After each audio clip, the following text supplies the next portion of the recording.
నేను నాకు సపోర్ట్ చేయండి అని అడగడానికి నాకు సపోర్ట్ చేయండి అని అనడానికి అని కొంచెం స్పేస్ ఇచ్చాడు. ఆ స్పేస్లో నేను ఏమనుకున్నా అంటే, గ్యాప్లో నేను ఏమనుకున్నానంటే, నేను సిగ్గుపడుతున్నాను అంటాడేమో అనుకున్నా నేను. కానీ నేను సిగ్గుపడట్లేదు అన్నాడు. ఒక్కసారి ఫ్యూజులు ఎగిరిపోయాయి నాకు. మీకు కూడా ఎగిరిపోతాయి చూడండి. నేను నాకు సపోర్ట్ చేయండి అని అడగడానికి సిగ్గుపడట్లేదండి, ఎందుకంటే నా జీవితం. నేను అనుకున్నాను అంత గ్యాప్ ఇచ్చేటప్పటికి సిగ్గుపడుతున్నాను అంటాడేమో అనుకున్నా, కానీ సిగ్గుపడట్లేదండి అన్నాడు. అడుగు తినడానికి కావాల్సిన ఫస్ట్ క్వాలిఫికేషన్ సిగ్గు విడిచిపెట్టాడు.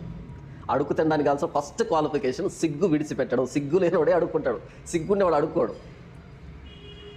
Qualified beggar, professional beggar. చెప్పు.